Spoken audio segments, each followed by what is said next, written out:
వాక్యం వానవలె కురియును, సత్యం పూవలె వికసించును. సత్యం సత్యమే, సత్యం సత్యమే, సత్యం సత్యమే, సత్యం సత్యమే.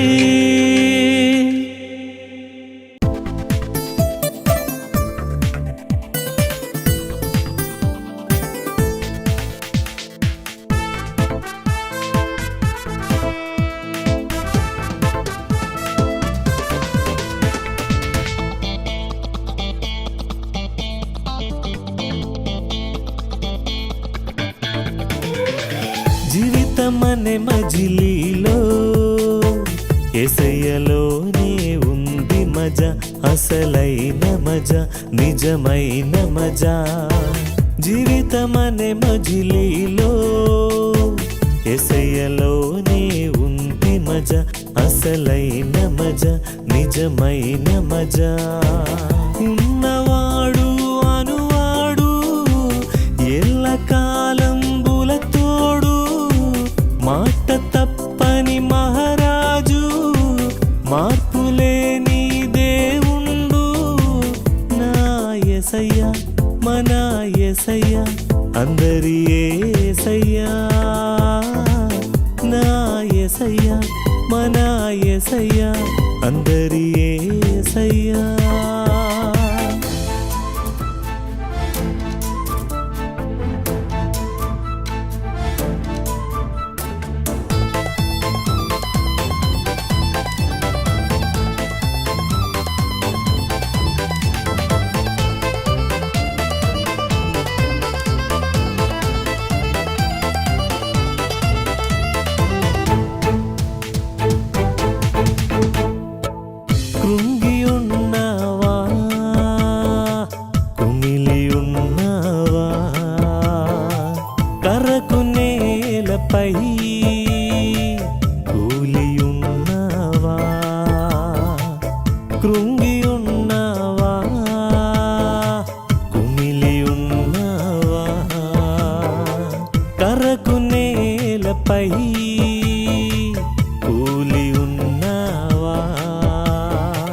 కనికరించే యేసయ్యా, కరుణ హస్తము చాపనుగా, చింత ఎందుకు ఓనేస్తావు, అందుకో మరి ప్రభు హస్తం.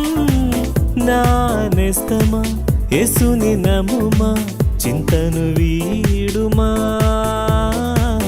నా నేస్తమా యేసుని నమ్ముమా, చింతను వీడుమా. జీవితమనే మజిలీలో యేసయ్యలోనే ఉంది మజా, అసలైన మజా, నిజమైన మజా. సత్యం సత్యమే అనే ఈ కార్యక్రమానికి స్వాగతం. సత్యం సత్యమే.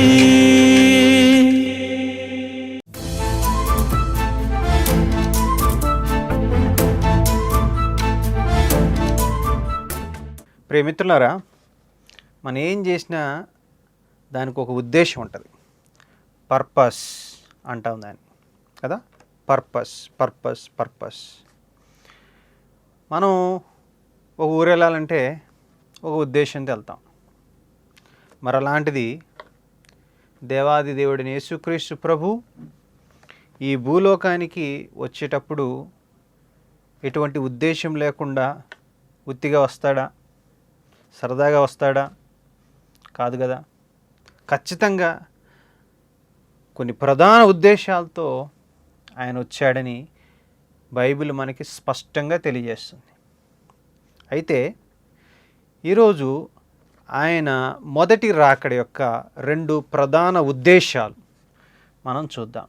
2 major purposes for the first coming of our Lord Jesus Christ. మన ప్రభువైన యేసుక్రీస్తు వారు ఈ భూలోకానికి ఆయన వచ్చినటువంటి మొదటి రాకడలో గల 2 ప్రధాన ఉద్దేశాలని మనం నేర్చుకుందాం. మొదటి ఉద్దేశం లూకా సువార్త 19వ అధ్యాయం 10వ వచనంలో కనబడుతుంది. అక్కడ ఏముందంటే, నశించిన దానిని వెదకి రక్షించుటకు మనుష్య కుమారుడు వచ్చెనని అతనితో చెప్పాను. ఫస్ట్ రీజన్ ఏంటంటే to seek and to save that which was lost. To seek and save that which was lost. నశించిపోయిన దానిని వెదకి రక్షించుటకు ఆయన వచ్చాడు. ఇక్కడ ఎవరు నశించిపోయారు అని మనం చూసినట్లయితే నువ్వు నేనే నశించిపోయాం. ఎట్లా నశించిపోయామంటే పాపము చేసి. ఎవరు పాపం చేశారంటే నువ్వు నేను. ఎట్లా పాపం చేశామంటే దేవుడు ఆజ్ఞను అతిక్రమించి. అబద్ధమాడరాదు, వ్యభిచారం చేయరాదు, తల్లిదండ్రులని సన్మానించాలంటే సన్మానించకపోయినా అది కూడా పాపమే. ఇట్లా దేవుడు కొన్ని ఆజ్ఞలు మనకిచ్చాడు. ఆ ఆజ్ఞలన్నింటిని బ్రేక్ చేసి మనం ఏం చేశాము? పాపం చేశాము. పాపం ఎవరికి వ్యతిరేకం చేశాము? దేవుడికి వ్యతిరేకంగా చేశాము. తద్వారా ఏం పొందుకున్నాము? కష్టాలని, బాధల్ని, రోగాల్ని, శాపాలని కొని తెచ్చుకున్నాము. ఏం జరుగుతుంది? జీవితము నాశనం వైపు పరిగెడతా ఉంది. అంత మాత్రం కాదు, పాపంలో జీతం మరణం. ఒక రోజున మరణించబోతూ ఉన్నాం. అంత మాత్రమే కాదు, ఇంకా ఉంది స్టోరీ. అవలా అక్కడే మరణం తర్వాత ఇంకా అసలైన విషయం స్టార్ట్ అవుతుంది. మరణం తర్వాత తీర్పులోకి వెళ్తాం. ఈ శరీరం మట్లా కలిసిపోతుంది. ఆత్మ దేవుని కోట్లోకి వెళ్తుంది. మరి పాపం చేసిన మనల్ని దేవుడు స్వర్గానికి పంపిస్తాడా, నరకానికి పంపిస్తాడా?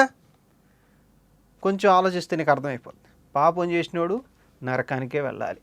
బైబిల్ కూడా అదే చెప్తుంది. పిరికి వారును, అవిశ్వాసును, అసహీను, నరహంతకులను, వ్యభిచారులను, అబద్ధికులందరిని అగ్ని గంధకంతో మండు గుండంలో పాలు పొందుదురు. ఇది రెండవ మరణం.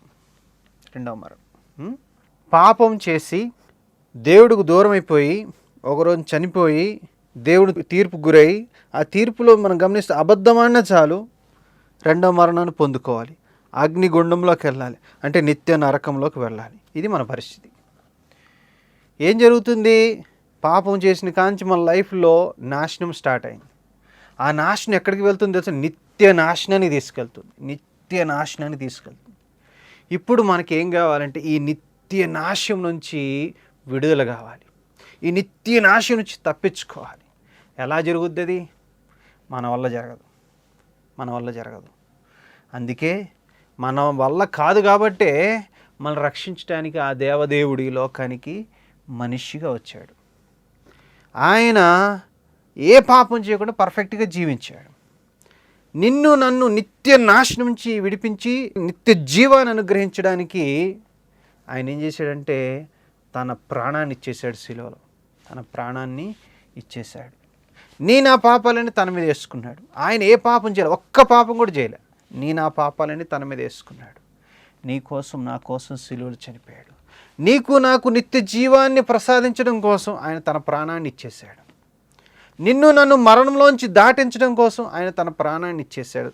ఆయన మరణానికి గురయ్యాడు. నిన్ను నన్ను నిత్య నాశనం నుంచి తప్పించడానికి ఆయన ఆ నరక శిక్ష ఆ సిలువలో నీ కోసం నా కోసం అనుభవించాడు. అందుకే నశించిన వారిని వెదకి రక్షించి ఆయన వెతుక్కుంటూ వచ్చాడు నిన్ను నన్ను. నువ్వు ఆయన వెతకలా.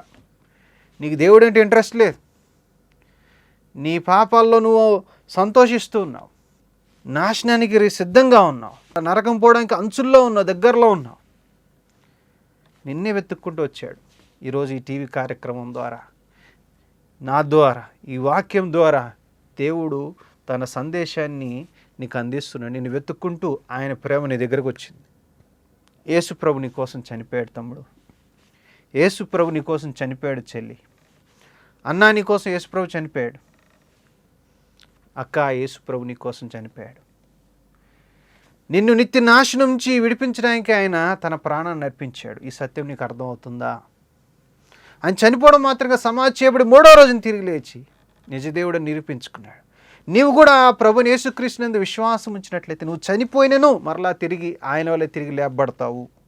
ఒకవేళ ప్రభు ఈరోజే కనుక మరలా వచ్చినట్లయితే, ప్రభు రెండోసారి వస్తానన్నాడు. ఒకవేళ కనుక ఆయన ఈరోజే వచ్చాడనుకో, అసలు మరణమే చూడకుండా నువ్వు హ్యాపీగా స్వర్గానికి వెళ్ళిపోతాం. ఇదంతా ఇప్పుడు నీ కోసం యేసుక్రీస్తు ప్రభు చనిపోయాడని, ఆయన నిజమైన దేవుడని, ఆయన ద్వారా నీకు విడుదల, రక్షణ, విమోచన, క్షేమము, నిత్య జీవం ఉన్నదని నమ్మితే, రక్షణ, నిత్య జీవము కేవలం యేసుక్రీస్తునందలి విశ్వాసము ద్వారా మాత్రమే.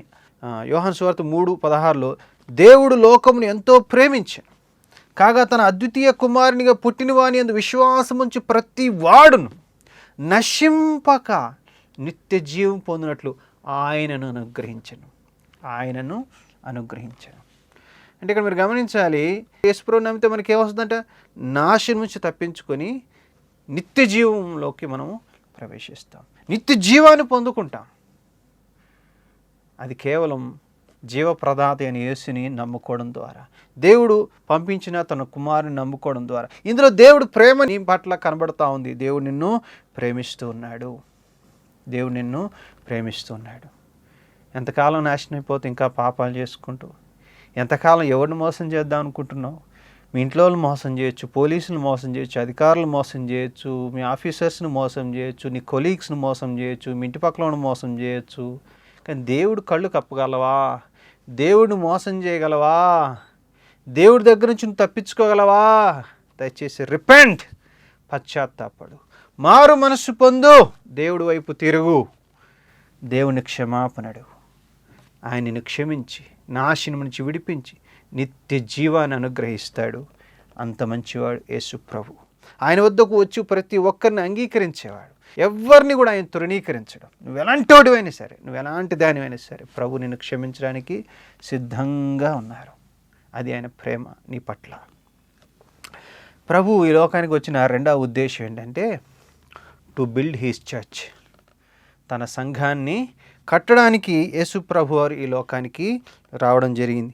మత్తయి సువార్త 16:18 ఏముంటుందంటే, మరియు నీవు పేతురువు, ఈ బండ మీద నా సంఘమును కట్టుదును, పాతాళలోక ద్వారములు దాని ఎదుట నిలువనేరవని నేను నీతో చెప్పుచున్నాను. మత్తయి సువార్త 16:18.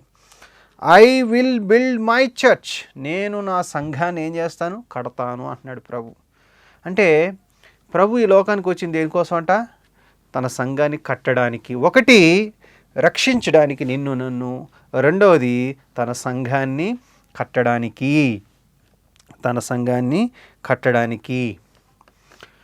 చూడండి, యేసు ప్రభు భవిష్యత్తులో చెప్పాడు, ఐ విల్ బిల్డ్ అన్నాడు. మరి ఎప్పుడు స్టార్ట్ అయింది? పెంతెకోస్తు పండుగ రోజున సంఘం స్టార్ట్ అయింది. ఎక్కడ స్టార్ట్ అయింది? యెరూషలేములో స్టార్ట్ అయింది. ఎట్లా స్టార్ట్ అయింది? ఆయన రక్షణ సువార్త ప్రకటించడం ద్వారా. ఎవరైతే రక్షణ సువార్త విని యేసుక్రీస్తు ప్రభు నమ్ముకుని రక్షణ పొందారో, ఆ రక్షణ పొందిన వారందరూ కూడా మరి బాప్టిజం తీసుకుని వారందరూ కూడా ఒక చోట గుమిగూడి ఆ రకంగా సంఘం అనేది స్టార్ట్ అయింది. అపోస్తల కార్యములు 2వ అధ్యాయంలో ఈ సంఘటన మీరు చూడవచ్చు. ఇంతకీ చర్చ్ అంటే ఏంటి? చర్చ్ అంటే చాలామంది అనుకుంటున్నారు బిల్డింగ్, మందిరము, కట్టడము అని అనుకుంటున్నారు. అందుకే చర్చిల కోసం చాలా డబ్బులు ఖర్చు పెడుతున్నారు పెద్ద పెద్ద బిల్డింగ్లు కట్టడానికి. కానీ మీకు విషయం తెలుసు లేదో, బైబిల్ ప్రకారం చర్చ్ అంటే బిల్డింగ్ కాదు. చర్చ్ అనే మాట ఎలా వచ్చింది అని మనం చూసినట్లయితే, చర్చ్ అనేది 2 గ్రీకు పదాల నుంచి వచ్చింది. చర్చ్ అనే మాటకి గ్రీకు భాషలో ఉపయోగించిన వర్డ్ అండి ఎక్లేసియా. ఎక్ అంటే అవుట్ ఆఫ్ అని అర్థం, కలియో అంటే టు కాల్ అని అర్థం. అంటే ఎక్లేసియా అంటే ఏంటంటే a called out group of people. Ecclesia అనే మాటకు అర్థం ఏంటంటే ఈ లోకం నుంచి దేవుని సువార్త చేత పిలువబడి ఈ లోకం నుంచి బయటికి వచ్చి ఆ ప్రభువుని నమ్ముకున్న వారందరూ కలిసి ఒక గుంపుగా ఏర్పడతారు చూడండి. ఆ సమూహాన్ని, ఆ గుంపునే చర్చి అంటారు. బైబిల్ ప్రకారం చర్చ్ అంటే బిల్డింగు కాదు. చర్చ్ అంటే దేవుడు నమ్ముకున్న విశ్వాసుల సమూహము.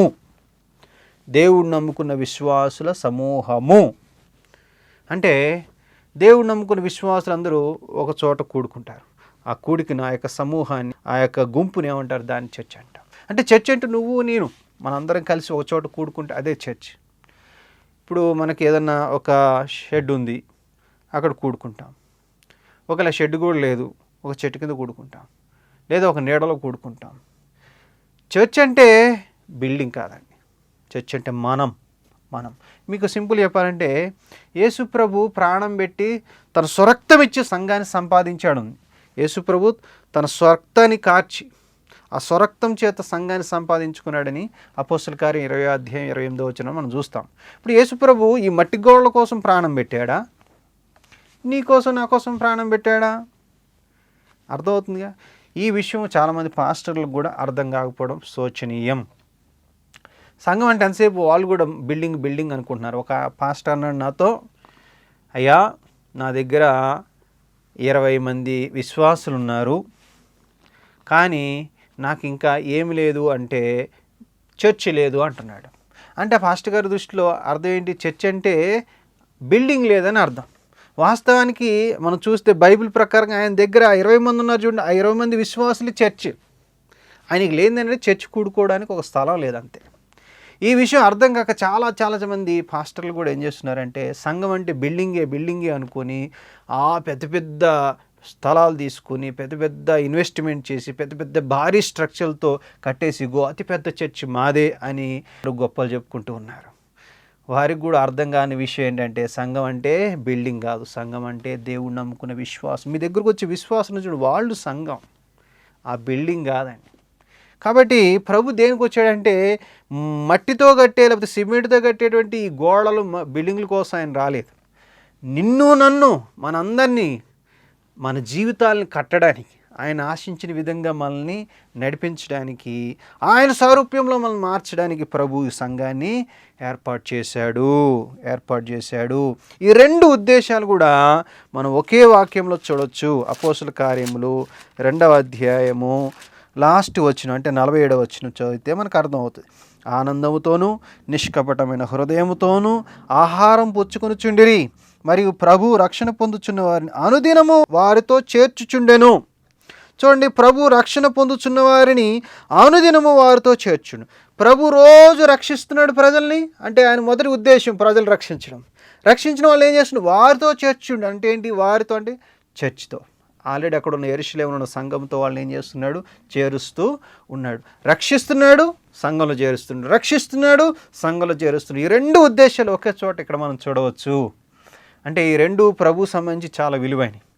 ఆయన వాళ్ళు రక్షించడం కోసం ప్రాణం పెట్టాడు. ఈనాడు ఆయన ప్రస్తుత కార్యక్రమం, what is the present programme of the day, this age అని చూసినట్లయితే టు బిల్డ్ హిస్ చర్చ్, ఆయన తన సంఘాన్ని కడతా ఉన్నాడు. ఈ 2 విలువైనవి.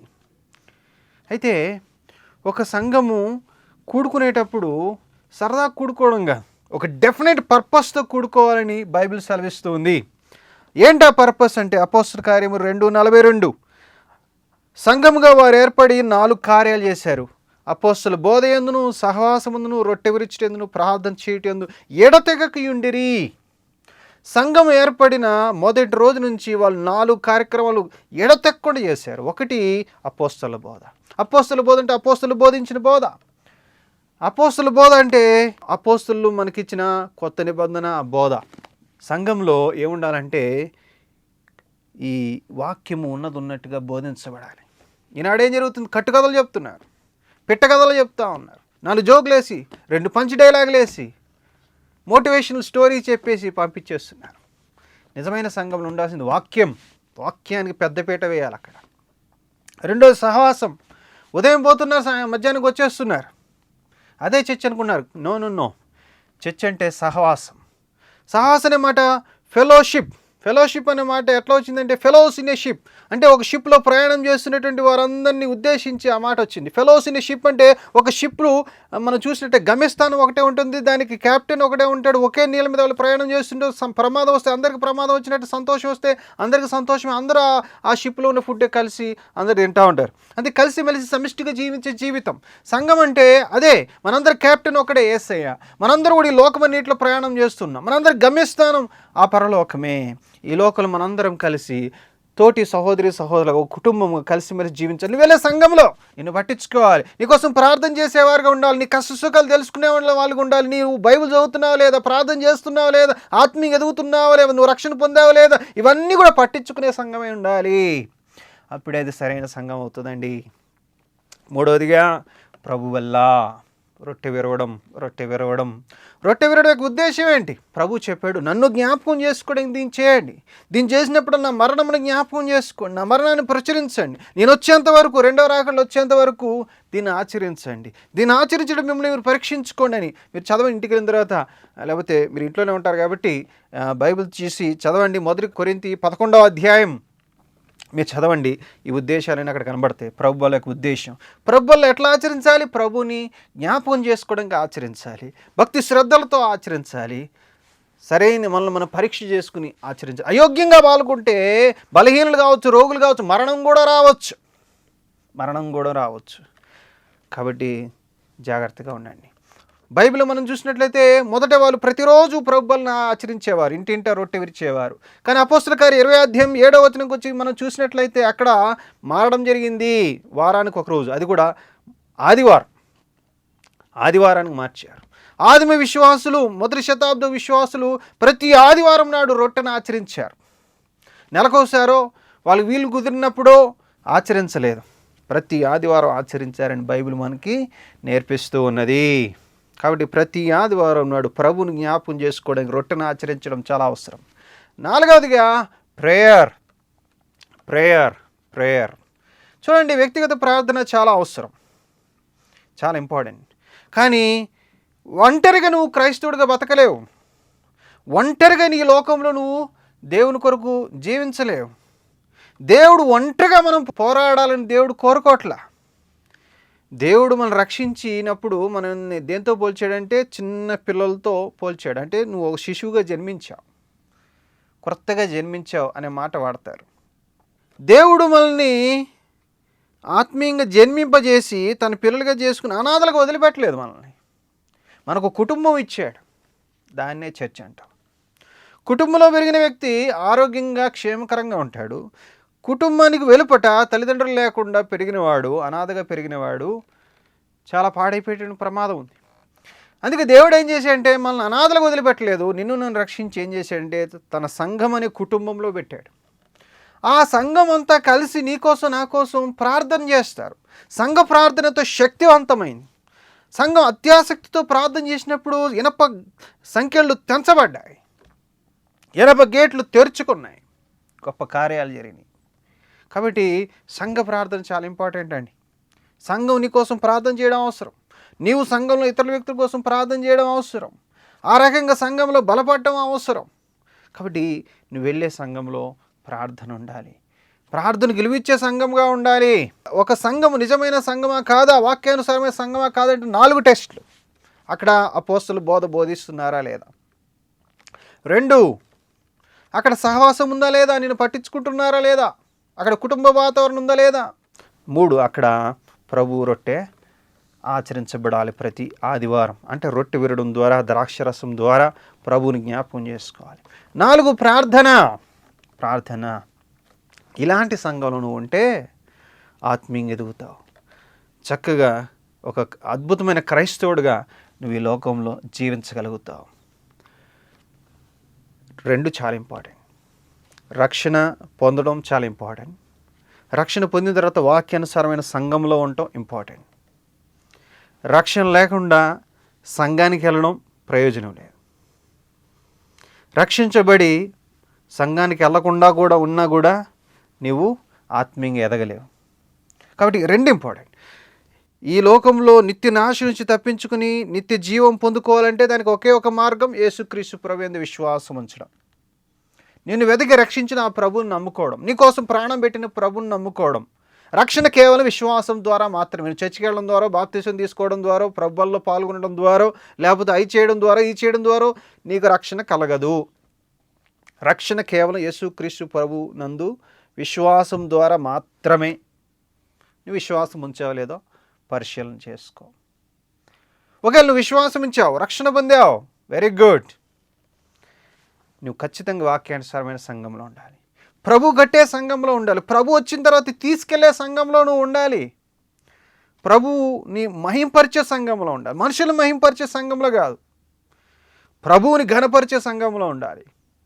వాక్యానికి పెద్దపీట వేసే సంఘంలో ఉండాలి. నిన్ను పట్టించుకునే సంఘంలో ఉండాలి. నీకోసం ప్రార్థించే సంఘంలో ఉండాలి. ప్రభు బల్ల ద్వారా, ప్రభు ఆజ్ఞకి విధేయత, ప్రభు బలను ఆచరించడం ద్వారా ప్రభుకు విధేయత చూపించే సంఘంలో ఉండాలి. అప్పుడు నీ లైఫ్ బ్యూటిఫుల్గా ఉంటుంది. అద్భుతమైన క్రిస్టియన్ లైఫ్ నువ్వు ఎంజాయ్ చేస్తావు. అలాంటి జీవితాన్ని ప్రభు నీకు ప్రసాదించాలని ప్రభుకి ప్రార్థన చేస్తున్నాను. నీకు ఈ విషయాల గురించి, రక్షణ గురించి కానీ, సంఘం గురించి కానీ ఇంకా ఎక్కువ తెలుసుకోవాలని ఆశ ఉన్నా, నీకేమైనా డౌట్స్ ఉన్నా మా నంబర్కి ఫోన్ చేయండి. ఎనీ టైం మీకు మేము హెల్ప్ చేయడానికి సిద్ధంగా ఉన్నాం. మీ ఊళ్ళో ఒక బిబ్లికల్ చర్చ్ కావాలని ఆశపడుతున్నారా? మమ్మల్ని సంప్రదించండి. తప్పక మీకు సహాయం చేయడానికి మేము సిద్ధంగా ఉన్నానని ప్రేమపూర్వకంగా తెలియజేస్తున్నాను. ప్రభు మిమ్మల్ని దీవించునుగాక, ప్రభు నామం మహింపరచబడునుగాక. ఆమేన్. ఈ ప్రోగ్రాం మీకు ఆశీర్వాదకరంగా ఉందని భావిస్తున్నా. యేసుక్రీస్తు ప్రభువారు మనల్ని దీవించే దేవుడు. ప్రతి విషయంలో కూడా ఆయన మనల్ని దీవిస్తారు. కానీ ఆయన మనకిచ్చే ముఖ్యమైన దీవెన ఏంటంటే పాపక్షమాపణ, పరలోక భాగ్యం. మన అందరూ చాలా పాపాలు చేసి ఉన్నాము. అవన్నిటి ద్వారా రాబోతున్న శిక్ష నిత్యమైన నరకం. ఆ శిక్ష నుంచి మనల్ని విడిపించడానికి సాక్షాత్తు దేవుడు మానవుడుగా, రక్షకుడుగా ఈ లోకానికి రావటం జరిగింది. యేసుక్రీస్తు అనే పేరుతో ఈ లోకానికి వచ్చిన మన రక్షకుడు మన కొరకు, మనం చేసిన పాపాల కొరకు కలువరి శిలువ మీద శ్రమలు అనుభవించి రక్తము కార్చి మనకు బదులుగా మరణించారు. ఆయన సమాధి చేయబడ్డారు. 3వ రోజున తిరిగి లేచారు. ఈ యేసుక్రీస్తు ఇస్తున్న పాపక్షమాపణ, పరలోక భాగ్యం పొందాలనుకుంటే మీరు చేయాల్సినది ఏంటంటే మీ పాపాలు ఆయన ముందు పశ్చాత్తాపంతో ఒప్పుకోవాలి. ప్రభు దగ్గర ఈ విధముగా చెప్పండి: ప్రభువా, నేను పాపిని. నా పాపముల కోసం నేను అనుభవించాల్సిన శిక్ష నిత్యమైన నరకం. కానీ దాని నుంచి నన్ను విడిపించడానికి మీరు రక్షకుడుగా వచ్చి శిలువ మీద నా శిక్ష అనుభవించి మీరు మరణించారు, తిరిగి లేచారు అని నేను నమ్ముతున్నాను. మీరు నా దేవుడు, నా రక్షకుడు అని నమ్ముతున్నాను ప్రభువా అని మీరు చెప్తే, విశ్వసిస్తే మీకు ఈ నిమిషములో ఆయన ఉచితముగా పాపక్షమాపణ ఇస్తారు, పరలోక భాగ్యం ఇస్తారు. ఈ విధంగా విశ్వసించి పాపక్షమాపణ పొందుటకు దేవుడు మీకు కృప చేయునుగాక. మీ విలువైన సలహాలు, ప్రార్థనా అవసరతలు మాకు తెలియచేయండి. మా address agape gospel ministries, building number 3-168/80P, Vaishnavi Nagar, Suraram, Hyderabad 500055. మా కాంటాక్ట్ నంబర్స్ 9154145978, 9063568798. మా ఈమెయిల్ ఐడి satyamsatyame.telugu@gmail.com. ఈ ప్రోగ్రాం మరలా వీక్షించాలనుకుంటే సత్యం సత్యమే అని మా యూట్యూబ్ ఛానల్ని, ఇన్స్టాగ్రామ్ పేజ్ని, ఫేస్బుక్ని చూడండి. దేవుడు మిమ్మల్ని దీవించునుగాక. దేవుని నామానికి మహిమ కలుగునుగాక.